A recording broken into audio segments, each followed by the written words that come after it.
ആതിര വീട്ടിൽ ആനകളെ സംരക്ഷിക്കുവാനെത്തുന്ന പാപ്പാന്മാരും മോശക്കാരല്ല.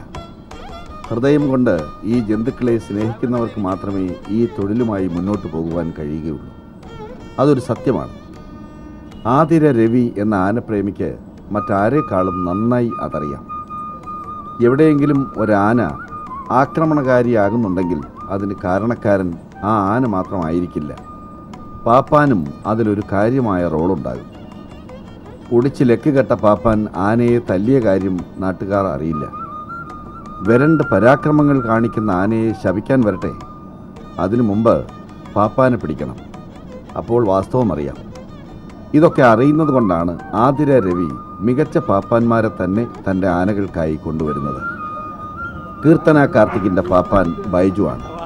ഇവൻ്റെ മനസ്സറിഞ്ഞ് സ്നേഹത്തോടെ സംരക്ഷിക്കുന്ന പാപ്പാൻ. ഞാൻ ഇതിനെ കൊണ്ടുനടക്കാൻ തുടങ്ങിയിട്ട് 7 മാസമായി. അതിനുശേഷം ഇങ്ങോട്ട് ഇതുവരെ അതിനെ തല്ലുകയോ പിടിക്കുകയോ മറ്റുള്ള കാര്യങ്ങളൊന്നും ചെയ്യേണ്ട സ്വഭാവഗുണത്തിൽ ഞാൻ ഒരുപാട് ആനകൾ നിന്നിട്ടുണ്ടല്ലോ. ആനയിലെല്ലാം വ്യത്യസ്തമായ ഒരു സ്വഭാവ രീതിയാണ് ഈ ആനയ്ക്ക്.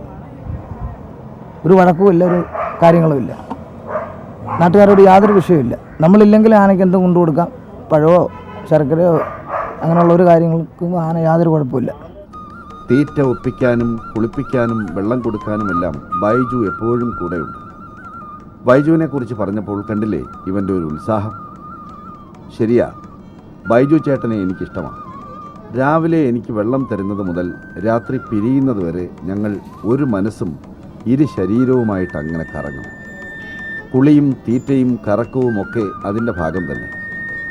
ഞാനൊരു കുഴപ്പക്കാരനൊന്നും അല്ലെന്ന് ഇതിനകം നിങ്ങൾക്ക് മനസ്സിലായില്ലേ? കുറേയൊക്കെ പരസ്പരം അഡ്ജസ്റ്റ് ചെയ്ത് ഞാനും അങ്ങനെ പോകുന്നു. എന്തായാലും എന്നെക്കുറിച്ച് ഇത്രയൊക്കെ അന്വേഷിക്കാനും ഷൂട്ട് ചെയ്യാനും എല്ലാം വന്നതിന് നന്ദിയുണ്ട് കേട്ടോ. അതിന് മാത്രമായി ഒരു സ്പെഷ്യൽ സലാം. ഇനിയും ഇങ്ങോട്ടൊക്കെ വരണം. ഇവിടെ ഒരാൾ കൂടി ഉണ്ട്, നിങ്ങളറിയും, ആതിര വിനോദ്. അന്ന് പറ്റുമെങ്കിൽ കാണാം. തിരക്കൊന്നുമില്ലെങ്കിൽ ശരി, ഓക്കെ, സീ യു.